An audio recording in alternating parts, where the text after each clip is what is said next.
The Western rivers were a crucial battleground during the Civil War. The bloody battles in the East, places like Antietam, Chancellorsville, and Gettysburg, commanded most of the headlines and have drawn the focus of most historians as well. But a good argument can be made that the war was won and lost in the West, in the area between the Appalachian Mountains and the Mississippi River, in Kentucky, Tennessee, Mississippi, Alabama, even Georgia, which, despite its Atlantic coastline, is more closely associated with the Western theater than with the war in Virginia. And in the West, the river system was central, not only to the trajectory of the war, but even its outcome. In comparing this theater of war with the battlefields in the East, the first thing to note is the difference in riverine geography. Rivers in the East, notably the Potomac, the Rapidan, the Rappahannock, the York, and the James, all run from the mountains to the sea, that is, from west to east, or horizontally, as you look at a map. They therefore lay across any line of advance by a land army, and they constituted useful defensive barriers for Southern armies. Indeed, for much of the war, the Rapidan-Rappahannock River line in central Virginia was a kind of de facto military boundary between the two sides. In the West, however, the major rivers run mostly from north to south, like the Mississippi, or from south to north, like the Cumberland and the Tennessee. That is, they run vertically as you look at a map. That made them not barriers to invasion, but avenues of advance for the side that was best positioned to take advantage of them, which was the North. Another factor in this struggle is that the North could produce ships specially designed for the river war. The South depended mostly on defensive forts built along the river banks. As on the Atlantic coast, the new technology of iron armor and rifled guns often gave guns afloat a clear advantage over guns ashore. Rivers are essentially watery highways. River steamboats could move whole armies and their equipment and keep them supplied far more efficiently than marching men or wagons jolting along, often in different roads. Railroads were important too, but both sides learned early on that an enemy cavalry could cut a railroad. They would tear up the rails, use the wooden ties to make a bonfire, heat the rails over the fire, and then bend them around poles or trees. Cavalry could also burn railroad bridges, which halted traffic until the bridges could be rebuilt. On the other hand, it's virtually impossible to stop a river. In short, river transports could carry more men and more supplies over longer distances and do it faster, more efficiently, and more reliably than wagons or railroads. When the war began, neither side had armed warships on the Western rivers. The rivers, after all, were internal to the United States and presumably beyond the reach of any potential foreign enemy. Almost at once, however, both sides began to prepare for the struggle to control the Western rivers. The Mississippi was at the center of this competition. As the old saying goes, the Mississippi is too thick to drink, too thin to plow. But it was a key element of General Winfield Scott's so-called Anaconda Plan to impose a naval blockade on the South and take control of the Mississippi. His notion was that Union conquest of the Mississippi River would not only divide the Confederacy not quite in half, it would demonstrate how dependent the South was on the North for its economic health. He hoped that the secessionists would appreciate that and come to their senses. That did not happen, of course, even after the Union did take control of the Mississippi River. Yet the struggle for the Mississippi and for the Tennessee and Cumberland rivers as well became and remained a central feature of the war in the West. The first riverine gunboats were not much to look at. When U.S. Navy Commander John Rodgers showed up in Cincinnati with orders to create a squadron of gunboats, he purchased 3 civilian river steamers. Then he bolted several inches of timber onto them as ersatz armor and put a few guns on board. These early gunboats looked more like floating barns than warships. Still, as the old saying goes, in the kingdom of the blind, the one-eyed man is king.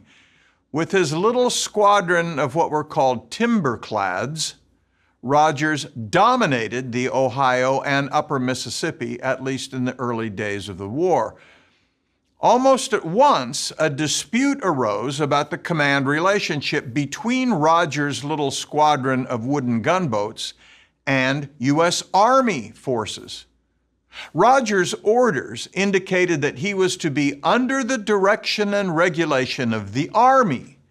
And as far as Navy Secretary Gideon Welles was concerned, that meant not only that Rodgers was to take orders from the Army, it also meant that the Army would pay for the ships, for the cost of their conversion, even pay the salaries of the men on board.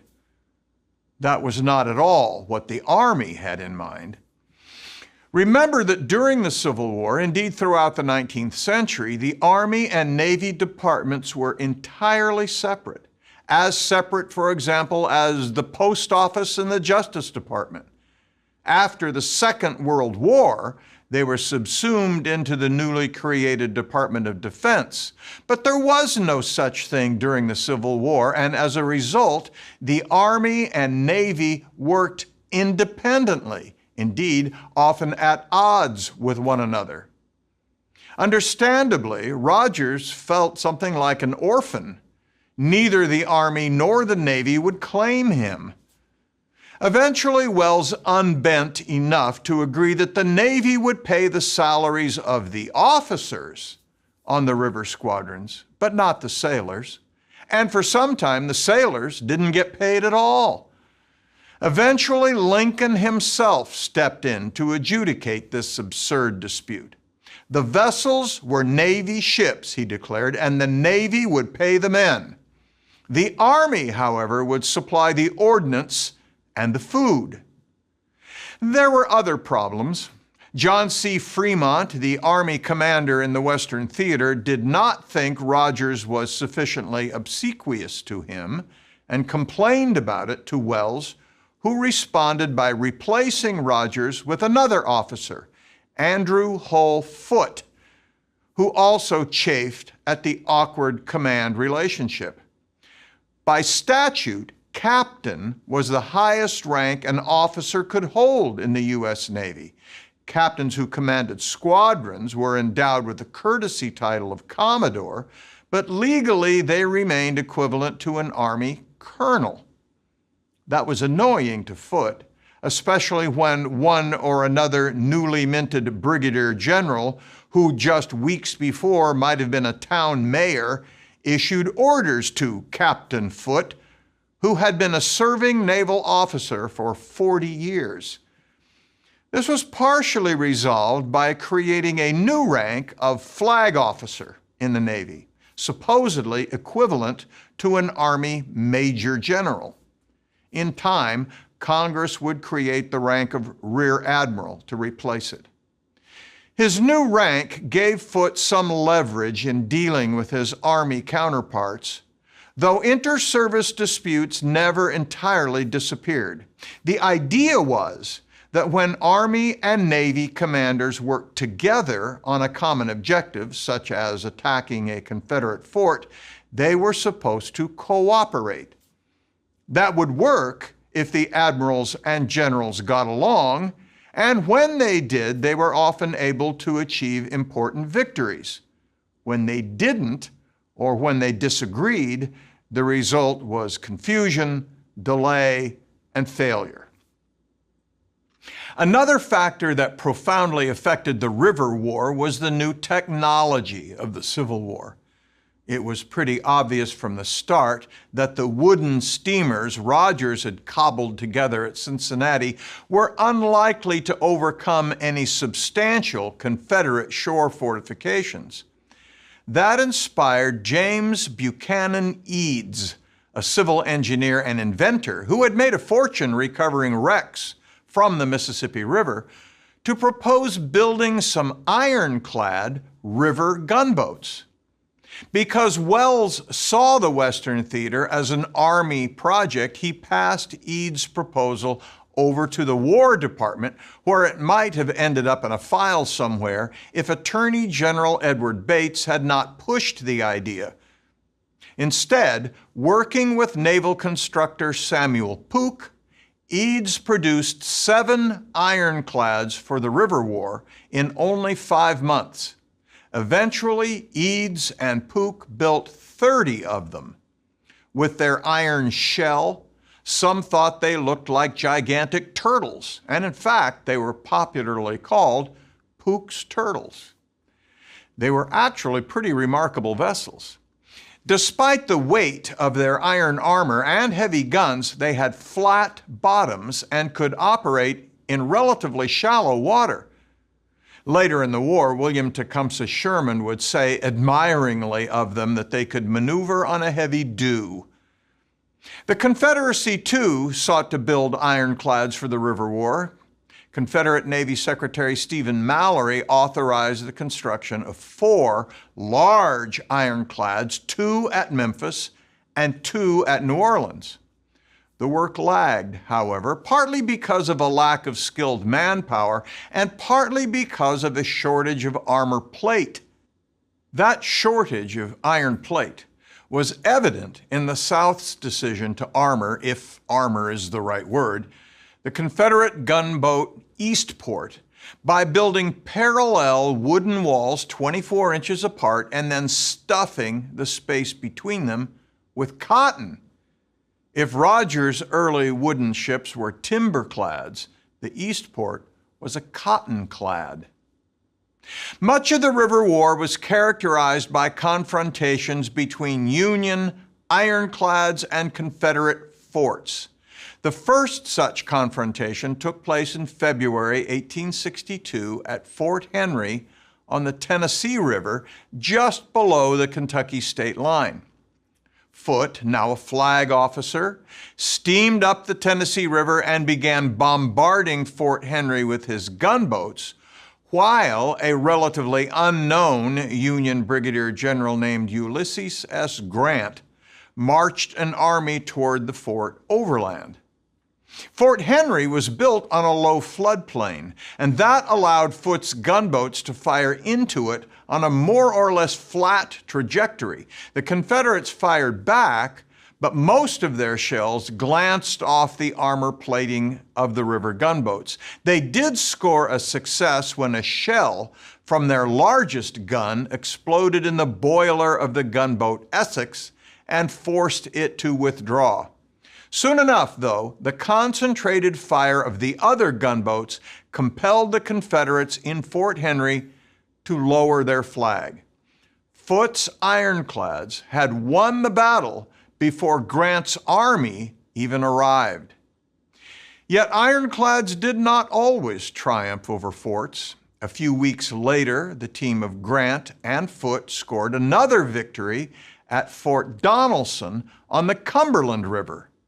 Fort Donelson was only 12 miles east of Fort Henry by road, but Foote's gunboats had to backtrack all the way to the Ohio River before ascending the Cumberland River to get there. The guns at Fort Donelson were better sighted and on higher ground, and the gunboats failed to knock them out. This time, though, Grant's army was able to surround the fort from the landward side and compel its capitulation. These early victories on the Western rivers demonstrated 2 things. First, that iron-armored gunboats could stand up to and even defeat shore fortifications. But second, they also proved how important it was for the Army and the Navy to cooperate. Foote had compelled Fort Henry to surrender, but he could not take possession of it without Grant's army. Grant had captured Fort Donelson, but its entire garrison of 15,000 men might have escaped if Foote had not hemmed them in from the river, which was their only line of escape. I should add that the Confederate commanders at Fort Donelson made their own contributions to this outcome. John B. Floyd and Gideon Pillow were arguably the two worst generals in the entire Civil War. When it was clear they were trapped, they handed over command to a subordinate, Simon B. Butner, and fled. Butner asked Grant for terms, and the Union general replied that he would accept only immediate and unconditional surrender.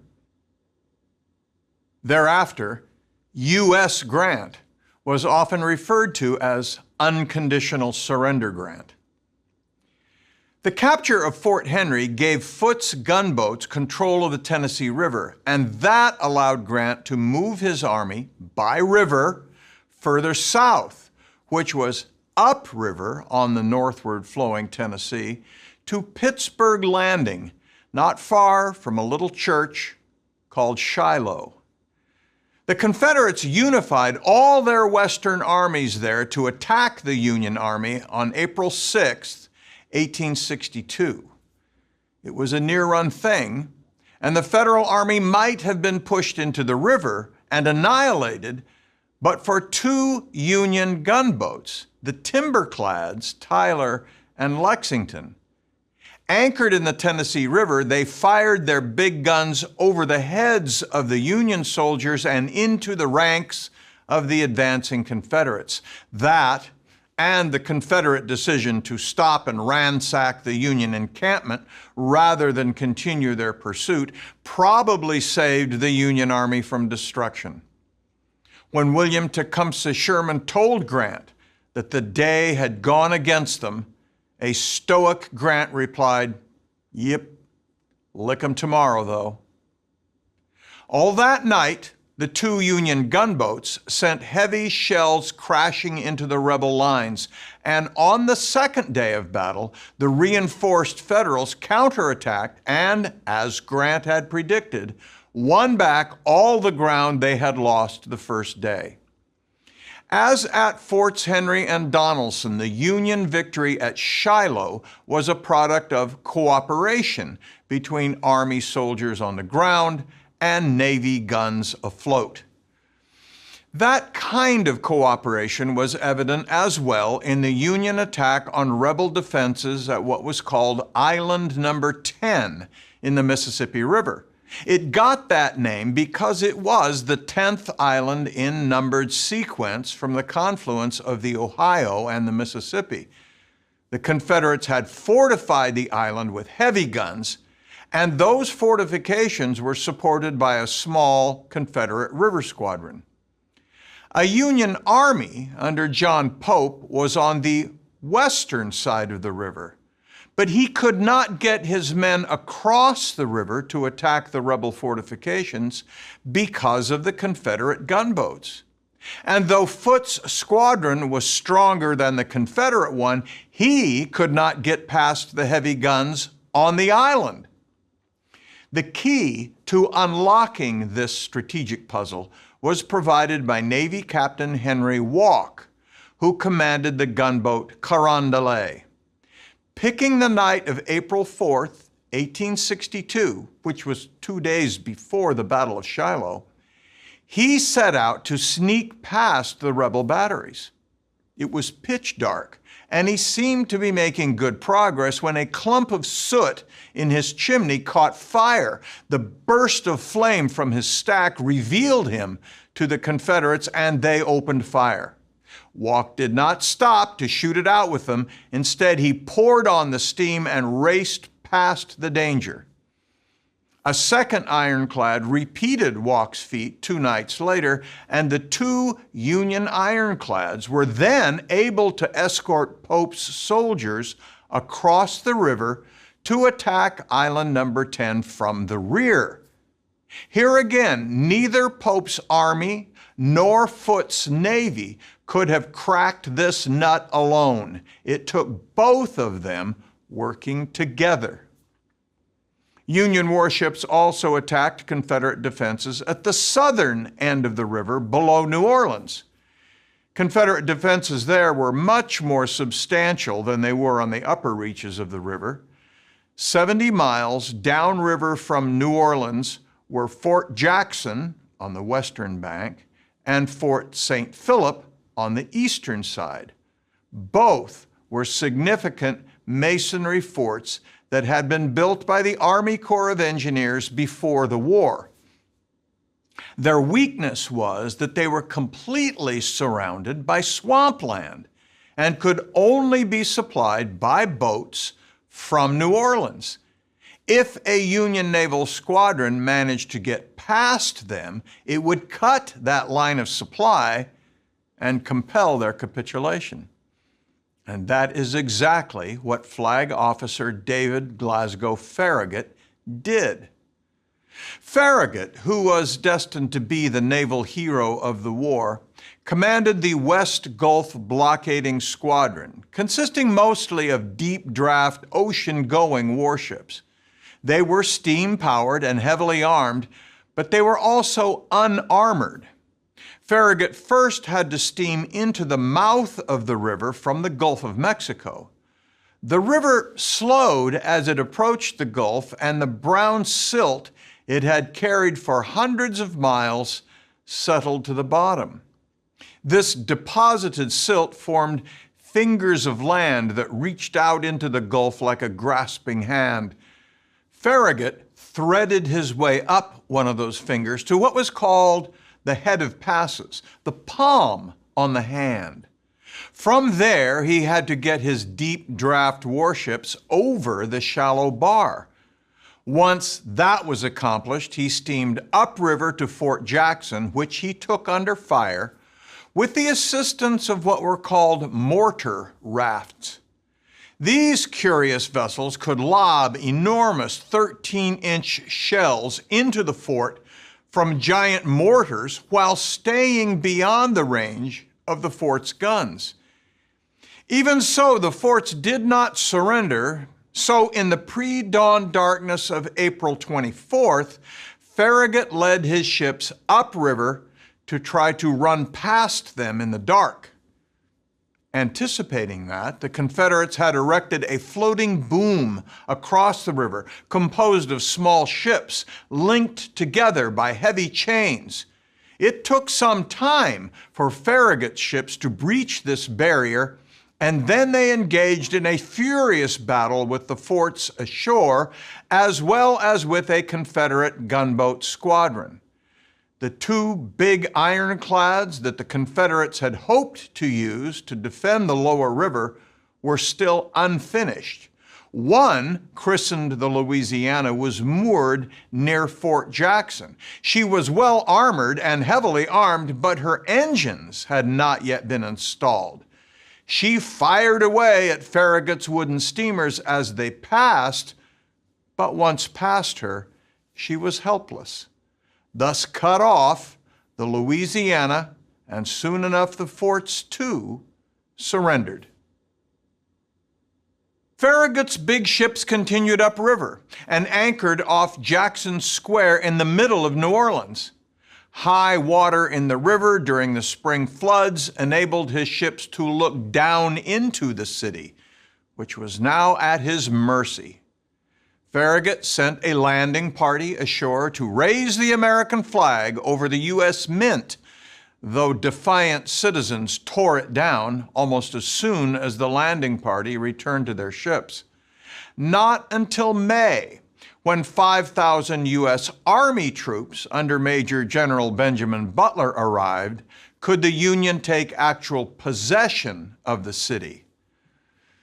Butler's occupation of New Orleans was controversial at the time and remains so today. The civilian population was bitter and unreconciled to their capture.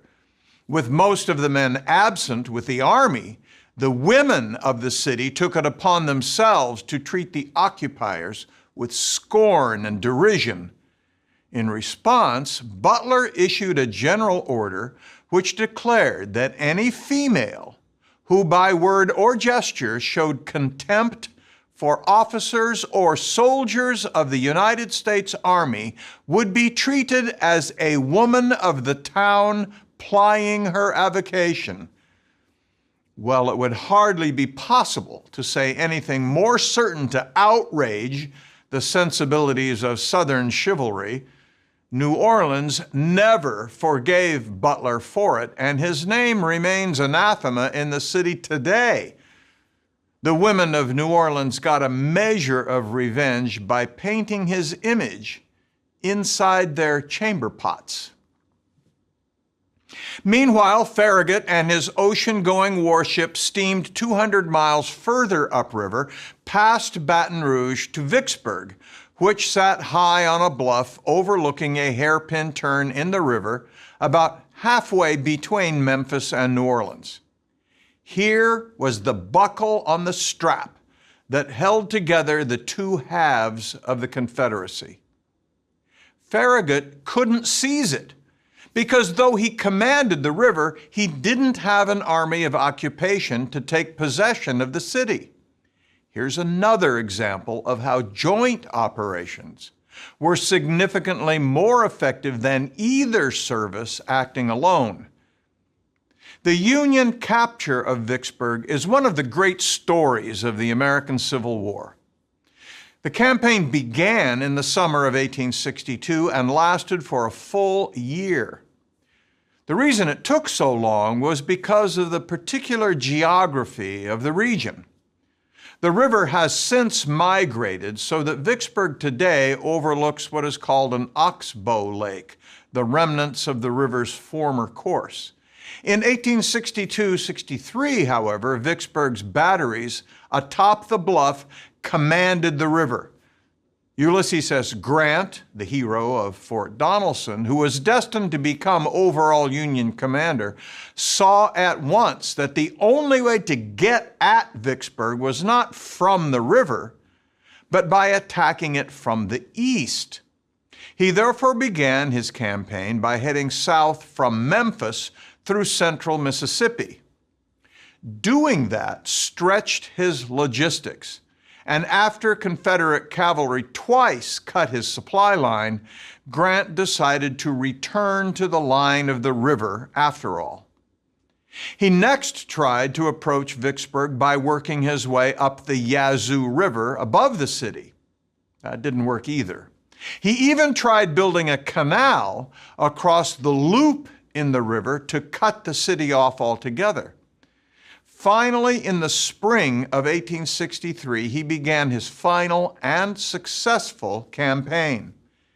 He began it by talking with the Navy commander, Flag Officer David Dixon Porter.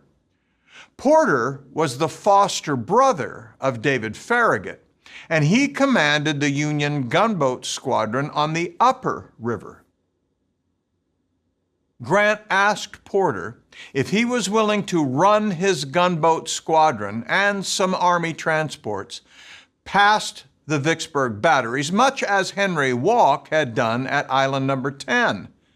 Then the transports could ferry Grant's army across the river below Vicksburg and allow them to attack Vicksburg from behind, as he had hoped to do all along. Porter didn't have to do it.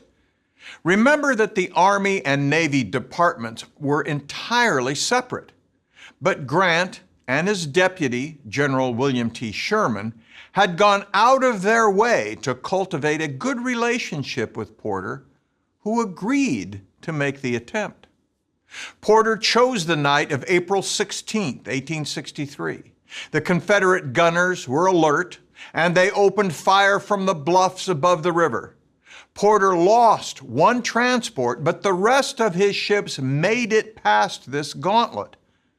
Grant's army, meanwhile, marched in a roundabout route from their camp above the city to the appropriately named Hard Times Landing south of it. From there, Porter's gunboats escorted them across the river to the eastern side.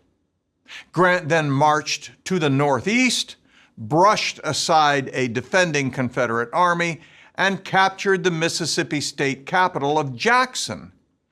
Then he turned west to come up behind Vicksburg. With Porter commanding the river and Grant maintaining a siege on land, the defenders of Vicksburg were trapped. Still, the defenders held out through a siege of 47 days, their food supplies dwindling, before surrendering on July 4th, 1863.